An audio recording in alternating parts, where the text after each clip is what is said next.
I call the honourable member for McMahon. Thank you, Madam Speaker. It is thankfully a comparatively rare thing for a parliament to gather to farewell a former Prime Minister.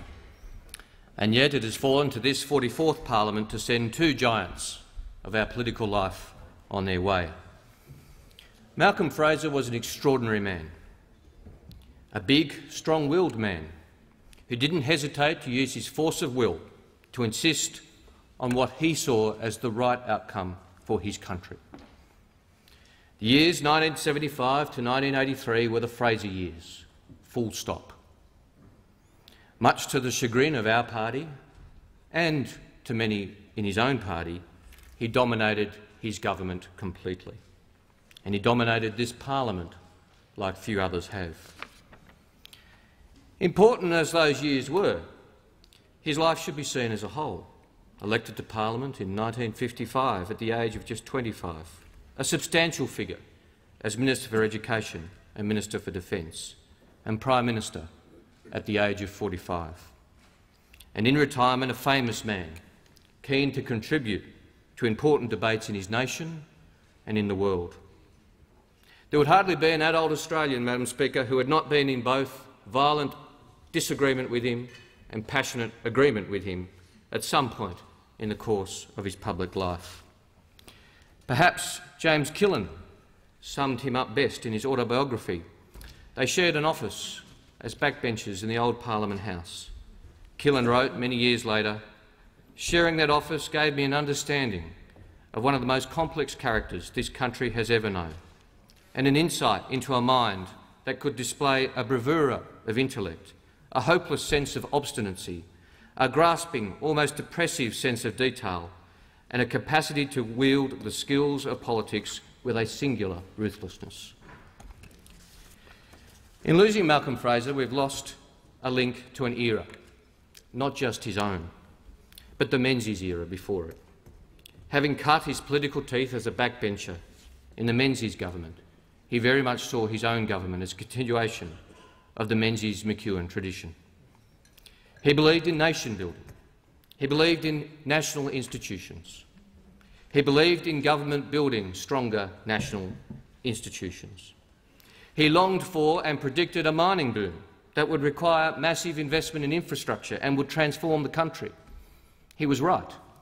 It occurred 30 years later than he predicted, but he was right.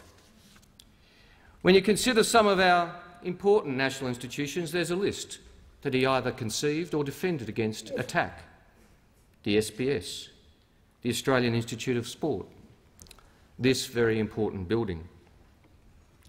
When the Treasury and the Department of Finance suggested abolishing the Australian Institute of Sport as a savings measure, he angrily wrote on the briefing note, "If you want to see the Australian flag fly high, put money into it.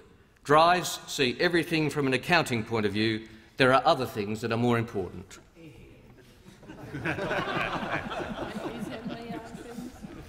Malcolm Fraser's hallmark was courage.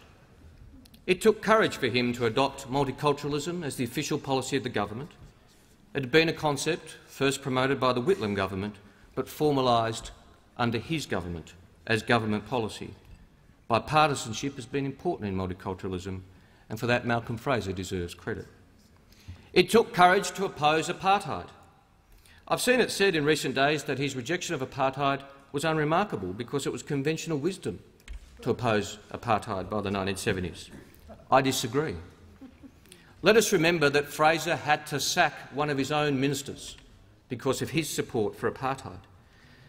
Interestingly, so affronted was Prime Minister Fraser that one of his own ministers would support apartheid that he recommended to the Governor-General that he not only be dismissed as a minister but removed from the Executive Council, an appointment which is normally for life and which meant that that individual was not entitled to be called the Honourable for the rest of his life. Of course, it also put him on a course of conflict with other Prime Ministers in the Commonwealth of Nations. Malcolm Fraser also showed great courage in taking on the scourge of tax evasion. I've not seen this commented upon in the obituaries in recent days, but his courage deserves to be remembered. The Costigan Royal Commission and the McCabe-LaFranchi reports exposed widespread tax evasion, as blatant as dumping company records in Sydney Harbour, hence the schemes being known as bottom of the harbour schemes. Fraser was personally affronted by this sort of behaviour. But this was not a universal view with his own party. I say it as a historical observation, not a partisan point. But Fraser did not care. State executives of the Liberal Party carried motions condemning their leader. Former Prime Minister McMahon led a backbench revolt against legislation to crack down on tax evasion, which saw members crossing the floor. Fraser did not care. He knew he was right. He was always prepared to do the controversial when he thought he was in the right. He did so in ways not always to the liking of our party, and in latter years not always to the liking of his own, because people and principle were always more important to him than party.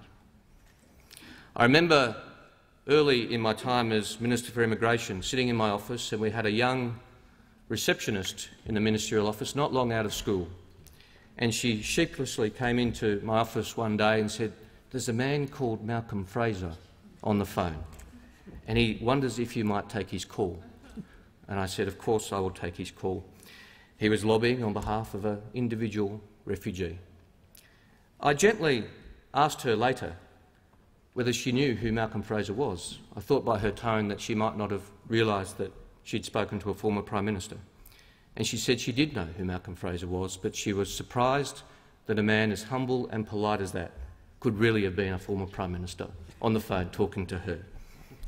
I thought that was a telling anecdote, Madam Speaker, and a mark of the man.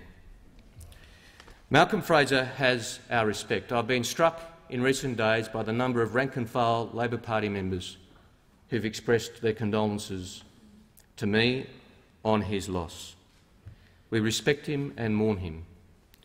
We imagine him with Gough in another place, comparing notes on our most recent battles. And in doing so, we remember the Hebrew proverb, "Say not in grief that he is no more, but live in thankfulness that he was."